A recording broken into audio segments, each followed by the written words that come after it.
Alors, les vaccins viraux. Un vaccin est une préparation antigénique qui a pour but d'induire chez un sujet une réponse immunitaire spécifique, capable de le protéger contre l'infection naturelle ou d'en atténuer les conséquences. Le vaccin est un des moyens les plus rentables d'améliorer la santé en évitant chaque année des millions de décès et en réduisant le nombre d'handicaps dus aux infections. Alors l'historique, 200 ans de bataille. Depuis 1796, où le vaccin contre la variole, c'était la vaccine découverte par Jenner.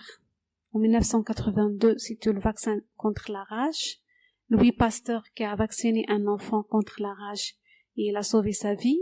En 1932, fièvre jaune. 45, donc la synthèse du premier vaccin antigrippal. 52, c'était pour la poliomyélite. 64, la rougeole. 67, les ourillons. 70, la rubéole. 74, la varicelle. 81, le virus de l'hépatite B. 92, les vaccins contre l'hépatite A. 98, vaccin contre le rotavirus qui est responsable de gastro-entérite infantile. 2004, le papillomavirus. Donc c'est un virus qui donne donc les génotypes 16 et 18, HPV 16 et 18, qui sont responsables à 100% du cancer de l'utérus chez la femme.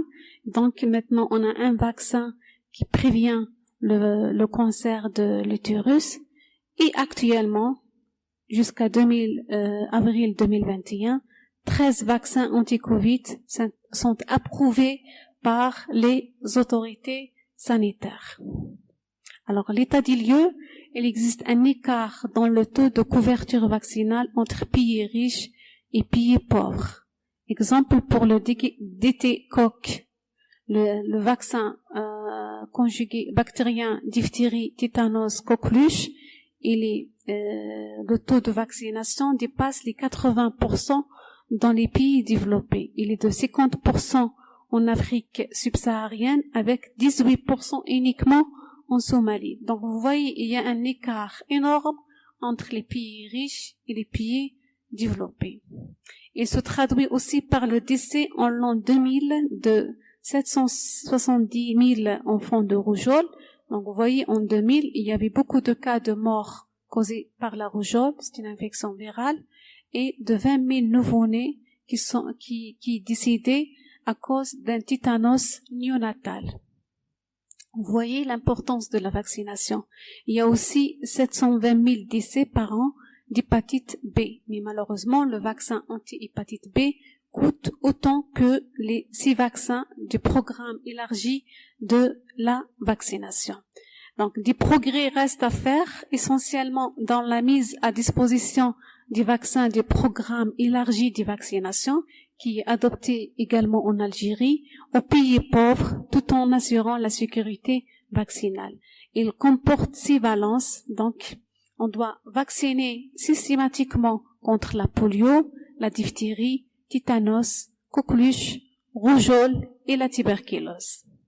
Alors, concernant la COVID-19, au 18 avril 2021, 905 millions de doses de vaccins anti-Covid ont été administrées dans le monde. Alors, l'immunité vaccinale, vous voyez comme toute l'infection, donc l'immunité vaccinale, c'est comme si on va infecter l'être humain et on souhaite avoir la même réponse immunitaire. Donc, comme vous voyez, là, le virus, il infecte, il se multiplie, etc. Et à la fin, il sort de cette cellule infectée. Les protéines virales entrent en contact avec un récepteur cellulaire, etc. Ça, c'est le cycle viral. Alors, la réponse immunitaire, après que le virus s'est multiplié, il est sorti, donc, il est phagocyté, puis il rencontre cette cellule immunitaire, il est phagocyté, puis lésé par une cellule présentatrice d'antigènes. Donc, le premier contact se fait avec cette cellule présentatrice d'antigènes. Elle va phagocyter le virus, elle va peut-être le dégrader et elle va extraire les antigènes. Ces antigènes Pourquoi? Pour les présenter. C'est une cellule présentatrice d'antigène. Elle va présenter cet antigène à des lymphocytes T helper. Parce que elle connaît pas l'antigène. Elle va le présenter. C'est la lymphocyte, après, qui va déclencher une série de messages, ou bien elle va libérer des cytokines et elle va favoriser, donc elle va les communiquer l'information à d'autres lymphocytes B qui va produire les anticorps, ou bien les lymphocytes T cytotoxiques, donc qui va intervenir pour léser et détruire les cellules infectées. Donc la lymphocyte B, elle va produire des anticorps qui inactivent le virus, alors que la lymphocyte T cytotoxique, elle va détruire la cellule infectée. L'antigène inoculé est capté par un macrophage qui devient une cellule présentatrice d'antigène et reconnue par un lymphocyte T auxiliaire. Le lymphocyte T auxiliaire active les lymphocytes B qui se transforment en plasmocytes produisant les anticorps. Quelques lymphocytes B se transforment en lymphocytes B mémoire qui vont garder, c'est-à-dire en mémoire l'antigène. Les lymphocytes T auxiliaires vont activer également les lymphocytes cytotoxiques qui, j'ai dit, par la suite vont léser la cellule infectée. Lors d'un contact ultérieur avec le germe pathogène, les cellules mémoire reconnaissent très rapidement ces antigènes. Les lymphocytes B mémoire se transforment en plasmocytes et produisent de grandes quantités d'anticorps, alors que les lymphocytes T mémoire se transforment en cellules tueuses. Ceci permet un contrôle très rapide de l'infection. Donc, le principe de la vaccination, on introduit le vaccin, donc la réponse primaire avec formation des cellules mémoire qui mémorisent cet antigène introduit par la vaccination. Avec le deuxième contact, c'est la réponse secondaire qui sera intense et rapide. L'immunogénicité d'un vaccin et sa capacité d'induire une réponse humaine adaptative capable de protéger l'individu contre l'infection par l'agent pathogène. Alors, classification des vaccins. Donc, classiquement, on avait deux grandes classes. Les vaccins vivants atténués et les vaccins inertes. Maintenant, on parle de vaccins à acide nucléique. Donc, ce qui fait les recherches actuelles contre le SARS-CoV-2, la COVID-19, a fait que nous, maintenant, on voit plus. Donc, on peut introduire en classification les vaccins à acide nucléique et on va les voir par la suite. Donc, les vaccins vivants atténués, par exemple, les vaccins contre la rougeole, la rubéole et les oreillons.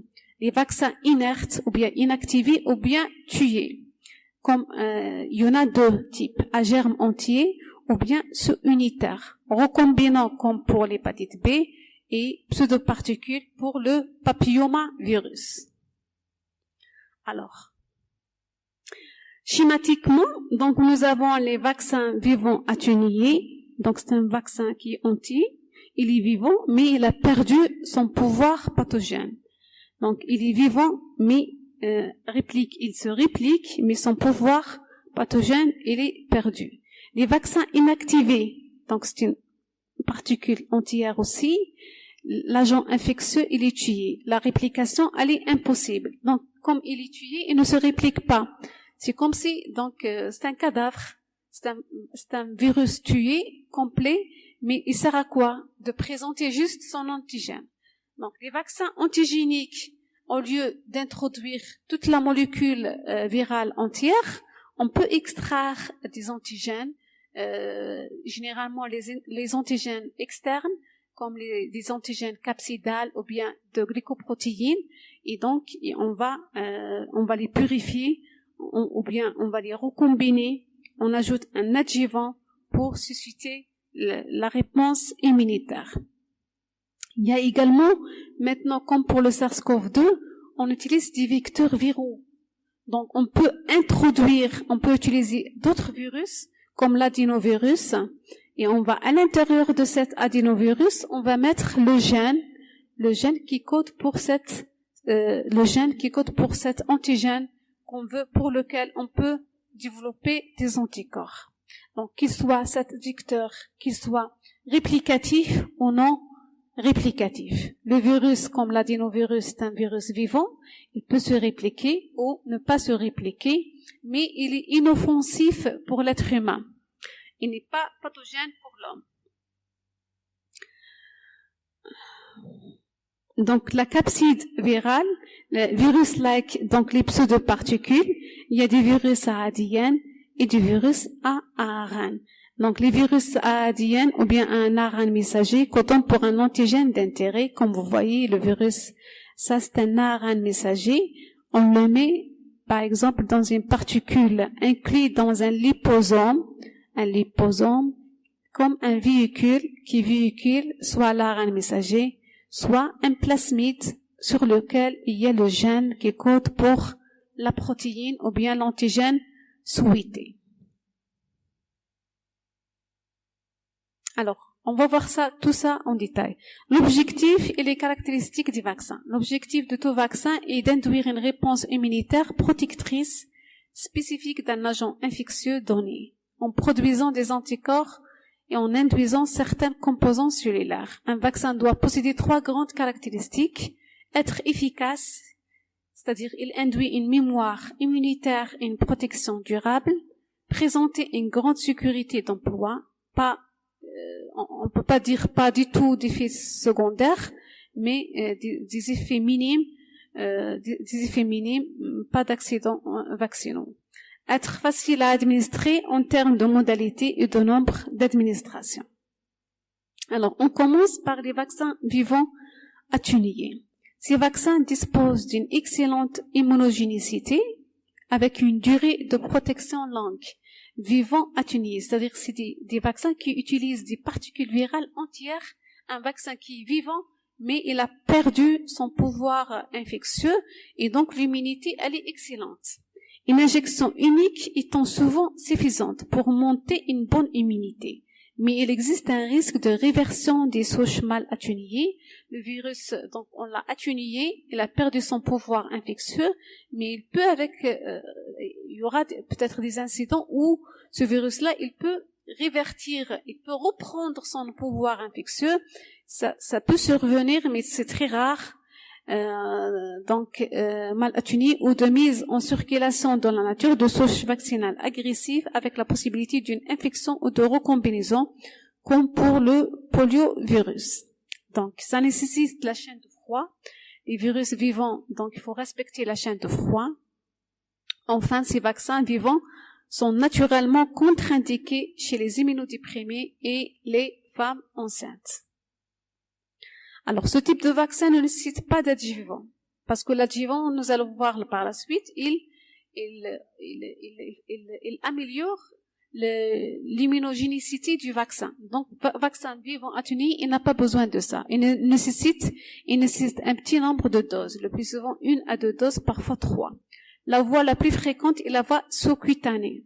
La voie muqueuse serait appropriée pour les vaccins vivants atténués des infections respiratoires ou digestives, en induisant un taux élevé d'IgA. C'est le cas actuellement pour le vaccin contre le rotavirus. Le rotavirus, comme j'ai dit, il est responsable de gastro-entérite infantile et donc on peut administrer ce vaccin par voie orale et ça donne une immunité locale digestive qui protège les enfants d'être infectés ultérieurement avec le rotavirus. Il y a un vaccin contre la grippe.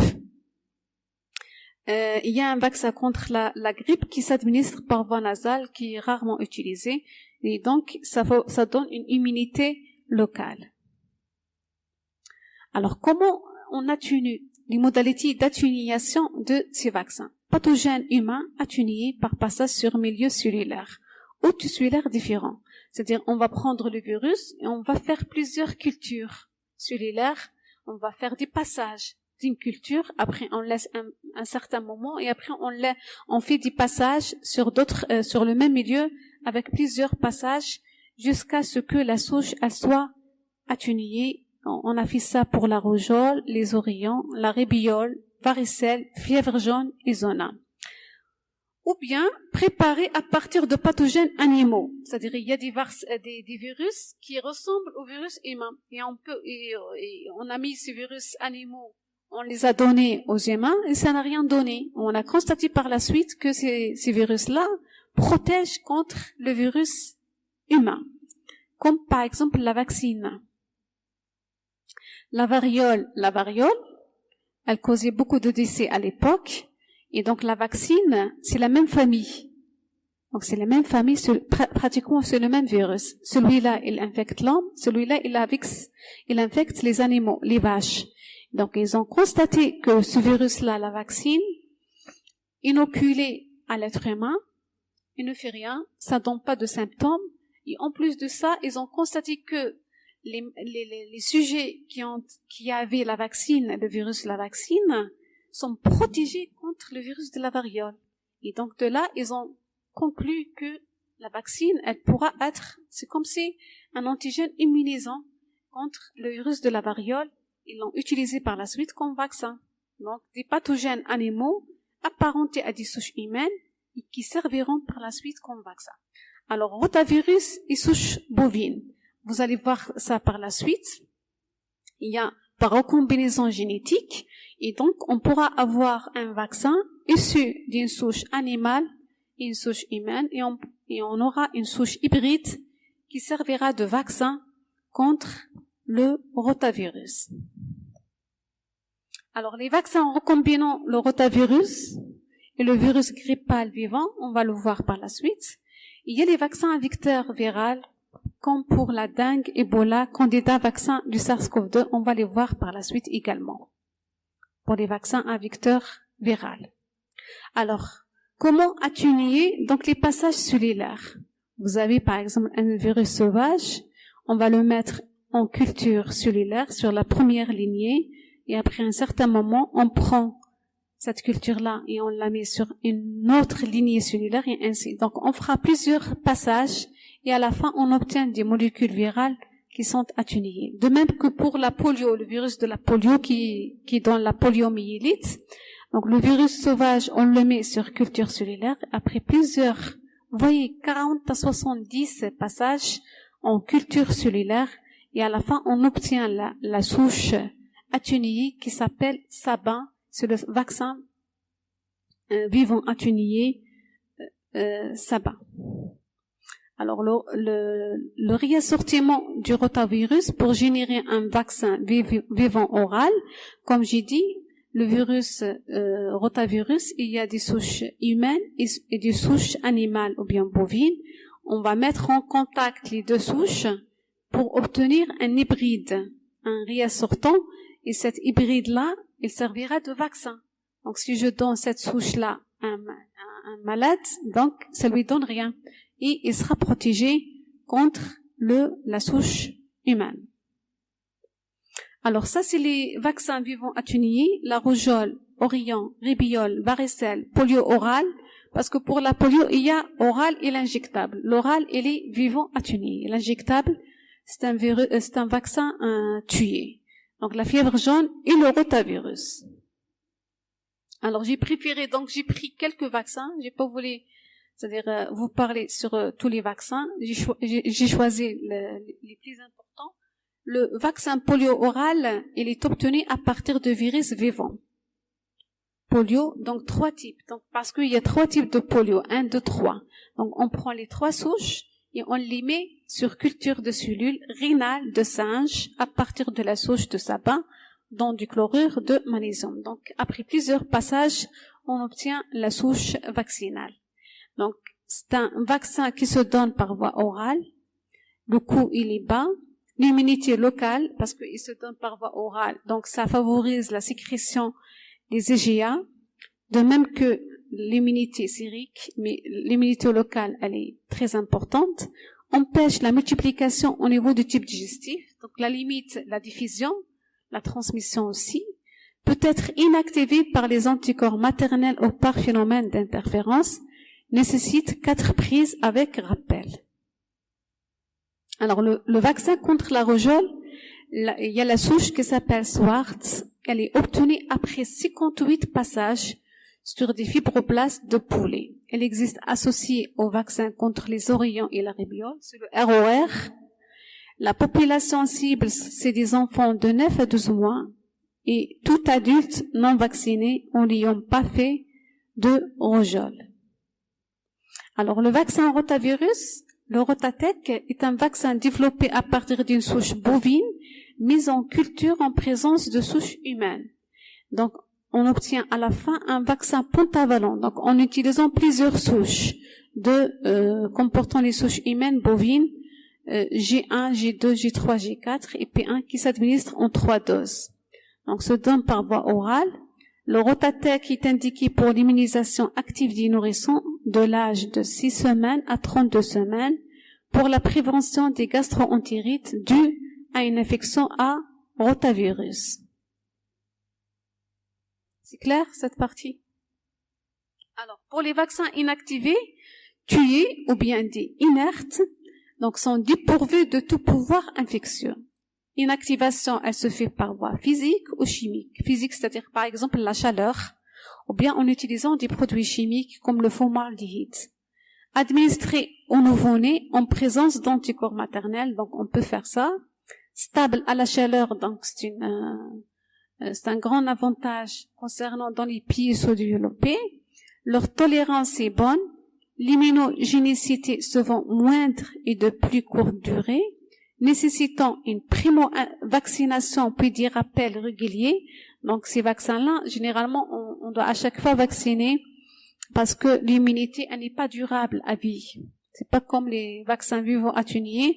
On peut vacciner et ça dure pendant très longtemps. Donc on doit utiliser plus d'antigènes et souvent un adjuvant. Inoffensifs avec peu de contre-indications utilisés chez la femme enceinte et l'immunodéprimée, sont chers, parfois sensibilisants, pas d'immunisation de l'entourage. Alors, comment ils sont fabriqués? Donc, vous avez la banque de germes, la mise en culture, on va les cultiver sur des milieux, des cellules ou bien du levure. Et après la récolte, on va faire la récolte, on va purifier pour éliminer les résidus qui étaient présents dans les milieux de culture. Et après, on va inactiver par la chaleur ou électrocution ou bien des produits chimiques. On va purifier pour obtenir des balances antigéniques souhaitables pour les mettre dans les vaccins. Et après, la chaîne, c'est-à-dire la fabrication pharmaceutique qui s'ensuit. Conservateurs, adjuvants, stabilisants, etc. Alors, les exemples pour les vaccins inactivés. Il y a d'abord à germes entiers, comme la grippe, polio injectable sur le salc, l'hépatite A, l'encéphalite japoneuse, l'encéphalite attique et la rage. Alors, pour le vaccin polio injectable, son inactivation est réalisée par le formol, pour la forme salc, ou bien le bêta-propiolactone pour la forme lipine.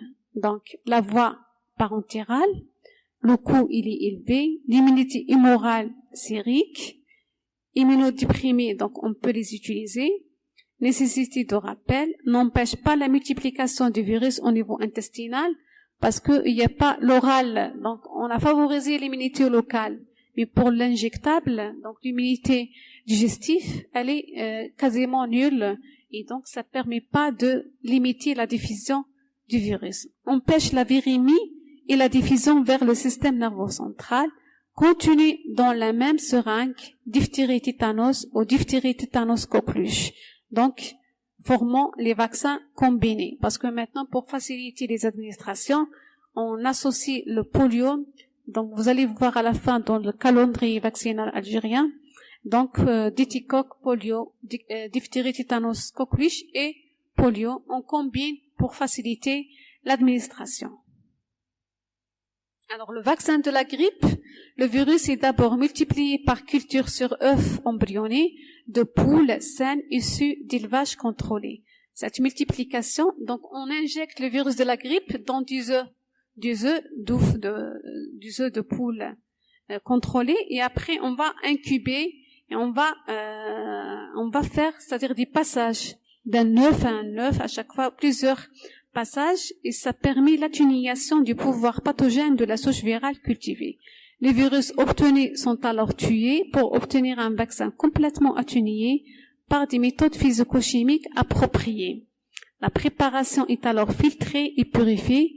Il ne reste que des antigènes viraux inoffensifs, mais dans certains cas, on peut y trouver des traces de protéines d'œufs ou de poulet. Le vaccin est donc contre-indiqué chez les gens présentant une allergie vraie à ces protéines, les protéines d'œufs. Puis le vaccin est dosé et supplémenté ou non d'adjuvant. Donc, l'identification du virus, parce que le vaccin de la grippe, on le fabrique selon, c'est-à-dire on va regarder les souches circulantes cette année, parce que le virus de la grippe, on doit le fabriquer chaque année. Le virus, il mute. Le virus de la grippe, c'est un virus saharien, et comme tout virus saharien, d'ailleurs, le SARS-CoV-2, c'est un virus saharien, et donc, généralement, les virus sahariens mutent de manière continue. C'est pour ça que pour le virus de la grippe, chaque année, on doit fabriquer un vaccin. Donc, le sous-type le variant qui est différent. Et donc, on va regarder, par rapport aux souches circulantes l'année précédente. Au cours de cette année, on va regarder les souches qui circulaient, et à la fin de cette année, les experts à l'OMS, ils vont récolter, c'est-à-dire ils vont sélectionner les souches circulantes, ils vont fabriquer le vaccin. Préparation du virus vaccinal, ils vont mélanger une souche H1N1. H1 c'est l'hémagglutinin, N c'est le neuraminidase. H1N1, donc c'est un sous-type. Donc, l'hémagglutinine, elle est de ce type 1 et la neuraminidase de type 1. Cette souche-là, donc, c'est celle-là qui circule. Donc, on va la combiner avec un virus standard. Donc, cette souche, c'est celle-là qui circulait l'année précédente, par exemple. Au cours depuis la demi-année de l'année passée jusqu'à maintenant. Et donc, cette souche-là, c'est celle-là qui circulait. On va l'hybrider avec une souche standard. Et après, on va obtenir la souche vaccinale. Cette souche-là, elle est mise en culture dans des œufs fécondés de 9 à 12 jours, après plusieurs incubations. Donc, on va récupérer plusieurs copies de virus vaccinaux. Donc, ce virus-là, il est par la suite tué et les protéines externes sont purifiées pour obtenir les antigènes qui sont utilisés dans le vaccin. Donc, c'est un vaccin inerte fractionné. Donc, la souche, elle comprend, le vaccin, il est tétravalent, est composé d'une souche A, H1N1, d'une souche A, H3N2 et deux souches B. Donc, c'est un vaccin qui comporte 4 souches. Vous voyez, les sous-types sont différents. Une souche H1N1, elle circule. Il y a aussi la souche A, H3N2, elle circule, et deux souches B qui circulent. Donc, ce procédé-là, on le fait pour chaque sous-type. Et on obtient à la fin un vaccin qui comporte les 4 souches. Adapté chaque année aux souches circulantes, d'où la nécessité d'une injection annuelle, recommandée pour les personnes âgées 65 ans et plus, et les personnes à risque d'exposition au milieu professionnel, comme les médecins, le personnel médical et paramédical, et aussi c'est indiqué pour les malades qui ont des comorbidités avec des maladies chroniques, etc. Alors, parmi les vaccins tuyés, il y a les vaccins sous-unitaires. Il s'agit d'utiliser la technique de génie génétique en introduisant un gène viral dans une cellule, CHO, Chinese Hamster Ovary, ou bien une levure. Cette levure-là, ou les pseudoparticules virales. La cellule devenant alors une véritable usine de production. Donc, on prend le gène et on le met dans une cellule. Et cette cellule va se multiplier, et quand elle se multiplie, elle va produire ce gène-là, donc le gène viral. Ces antigènes sont ensuite purifiés et conjugués à un adjuvant comme une protéine porteuse pour être utilisés comme des vaccins. L'exemple type, on est le vaccin contre l'hépatite B et le papillomavirus. Alors, le vaccin de l'hépatite B, l'antigène vaccinal, c'est la protéine S et pré-S, qui sont produites par les cellules CHO ou bien par la levure. Pour la levure, c'est uniquement la protéine S, codée par le gène S. et ce sont des vaccins bien tolérés. Alors, le vaccin de l'hépatite B, il est administré par voie IM. Il est administré en Algérie aux nouveau-nés, puis à 1 mois et à 6 mois. Un schéma vaccinal préférentiel en 3 injections, 0, 1 et 6 mois, est proposé sans nécessité de rappel systématique à cause d'un effet mémoire en cas de nouveau contact avec le virus. Un rattrapage pour les adolescents à 2 doses séparées de 6 mois est possible. Alors, les populations cibles pour la vaccination hépatite B, les nouveau-nés, entourage des porteurs de virus, patients susceptibles de recevoir les transfusions, les malades qui sont polytransfusés, comme les hémophiles, les dialysés, les insuffisants rénaux. Donc, on doit les vacciner parce que le risque de contamination est très important. Obligatoire pour le personnel de santé, le vaccin protège durant 5 ans et même plus à cause de l'immunité cellulaire. Alors, pour le papillomavirus qui est responsable du cancer du col, donc vous voyez le principe, le gène codant pour la protéine de capside. Il y a une protéine de capside qui s'appelle L1 du virus papillomavirus. Elle est intégrée au sein d'un plasmide, exprimé dans une cellule eucaryote, la levure. Donc, vous voyez ici, donc vous voyez la protéine de la capside, le gène qui code pour la protéine de la capside. Donc, on prend cette partie du gène-là et on va l'intégrer dans un plasmide. Et ce plasmide-là, il est mis dans une cellule, une levure, par exemple.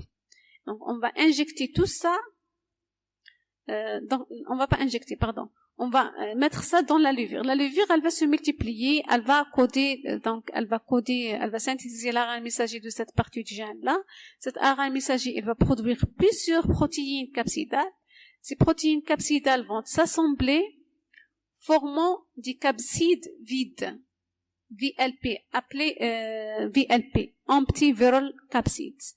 Et c'est ça le vaccin. Donc ces protéines-là, ces capsides vides, on va les injecter comme vaccin. Donc exprimé dans une cellule eucaryote, ce vecteur permet la production de protéines de capside L1, s'assemblant spontanément sous forme de pseudoparticules virales dépourvues d'ADN infectieux. Donc s'assemble comme des capsides vides. L'injection de ces VLP chez le sujet induit une réponse immunitaire contre le HPV. Donc, c'est le Gardasil, une suspension injectable qui contient des protéines chimères L1 purifiées, exprimées au sein de la levure et correspondant à 4 types de papillomas. Donc, on peut faire un vaccin dirigé contre les types, les oncogènes qui donnent le cancer, à savoir de haut pouvoir oncogène et de faible pouvoir oncogène 6-11, le haut pouvoir oncogène 16 et 18. Ce vaccin quadrivalent pourrait prévenir plus de 90% du virus génital et de dysplasie cervicale. Ce vaccin hautement immunogène provoque de plus fortes réponses immunitaires, immorales et cellulaires que celles induites par les infections naturelles. Le Gardasil est administré aux jeunes filles âgées de 14 ans et plus en 3 doses, 0, 2 et 6 mois.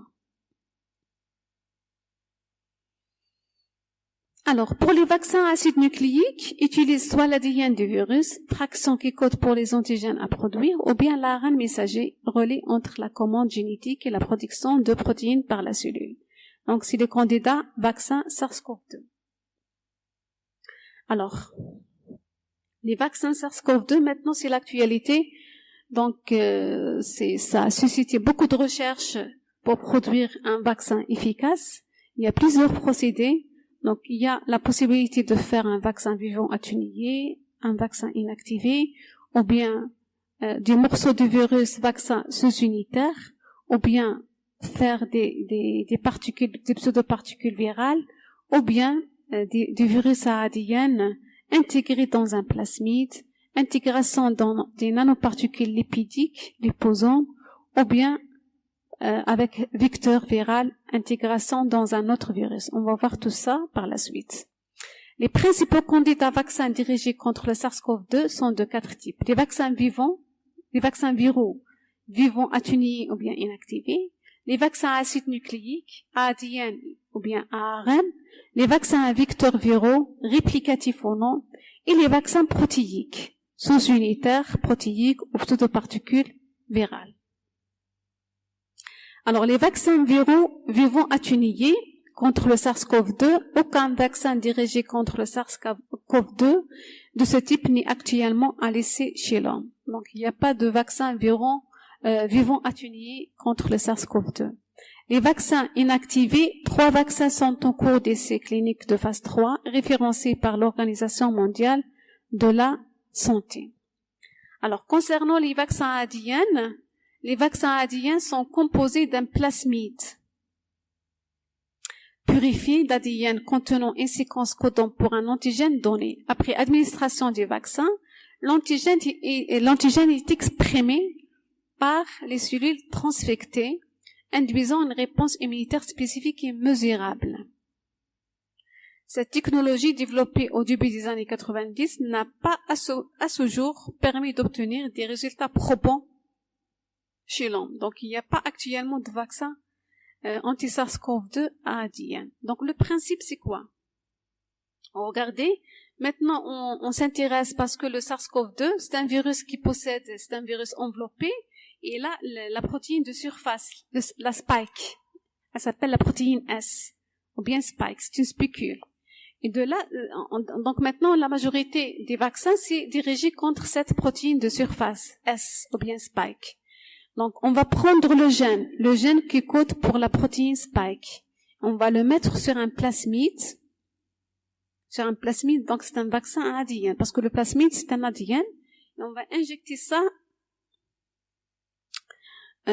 comme vaccin, et ça donne donc ce brin d'ADN qui code pour la spike, il va donner des ARN messagers.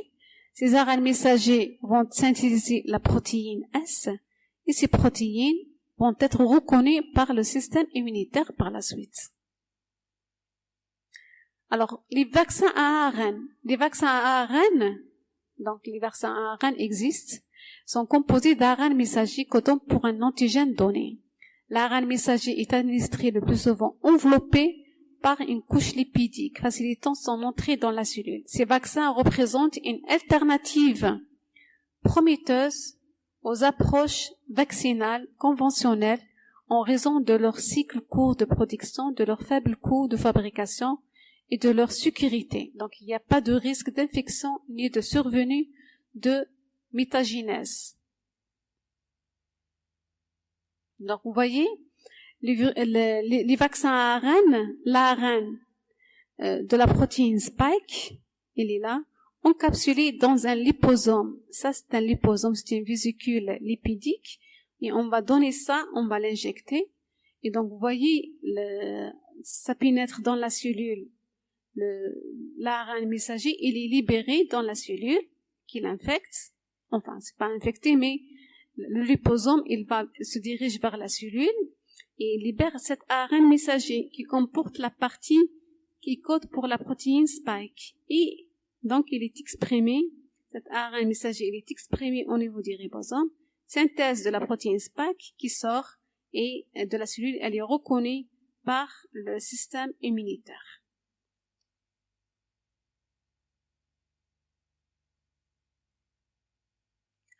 Deux vaccins à ARN messager dont la cible virale est la protéine spike S existent actuellement.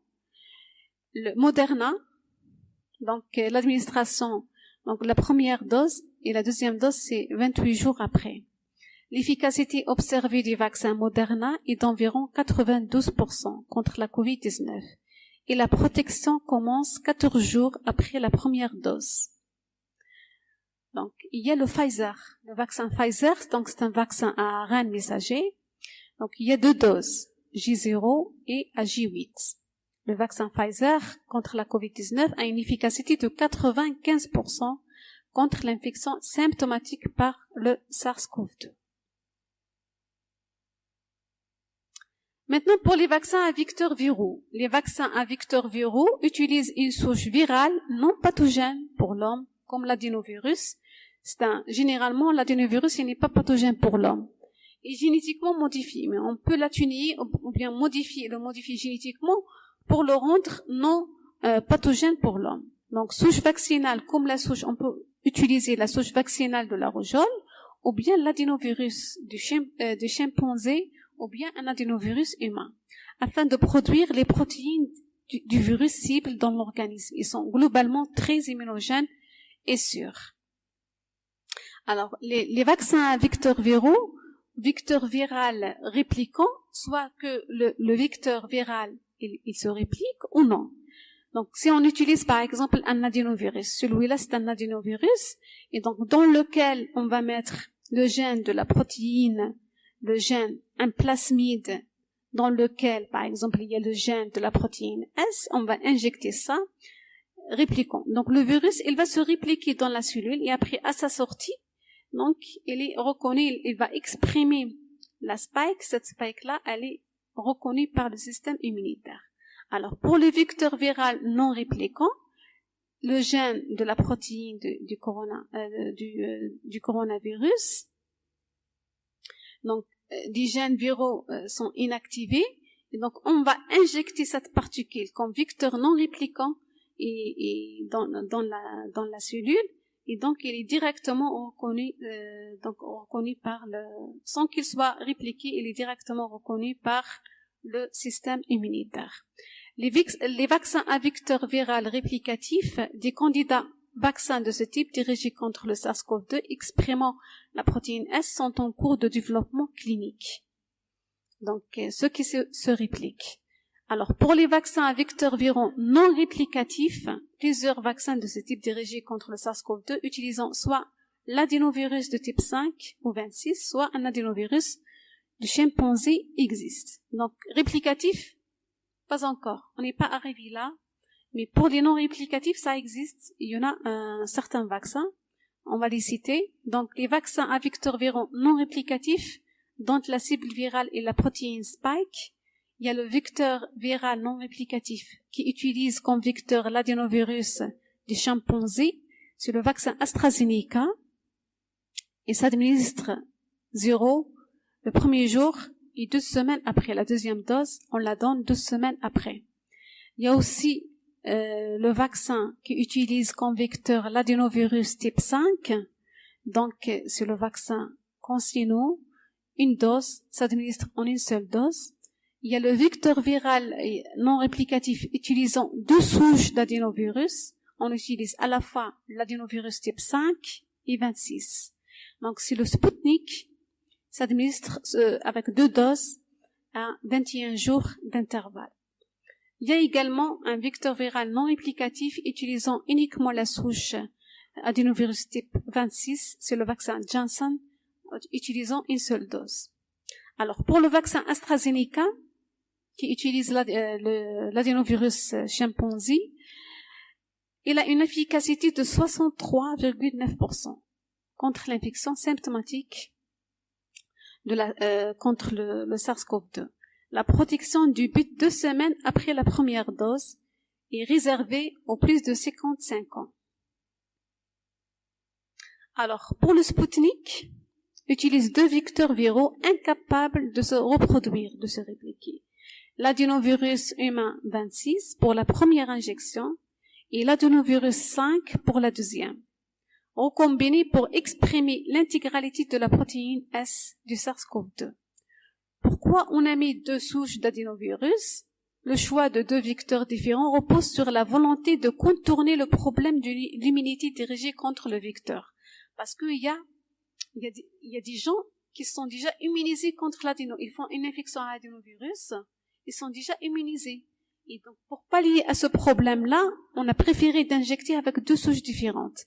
Pour que l'immunité, elle sera contournée par une immunité favorisée par la deuxième injection. Sa conservation, elle se fait à moins 18 degrés, mais il peut être conservé entre 2 et 8 degrés. Présenté sous forme liquide, il doit être administré par voie intramusculaire en 2 injections séparées de 21 jours. Bien toléré, avec un taux de protection globale de 91,6%. Alors, concernant les vaccins basés sur les protéines, plusieurs équipes développent ce type de vaccin à base de protéines recombinantes reproduisant la protéine S du virus. Ces vaccins nécessitent la présence d'un adjuvant et plusieurs doses pour être immunogènes.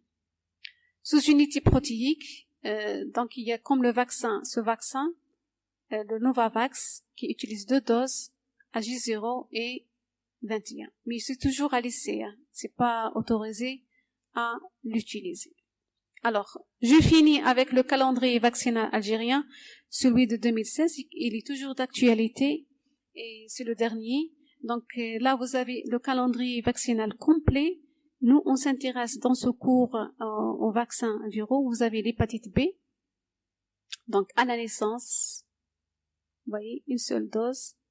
Et après, le polio oral à la naissance, 2 mois après, 4 mois, 12 mois, 6 ans et 11-13 ans.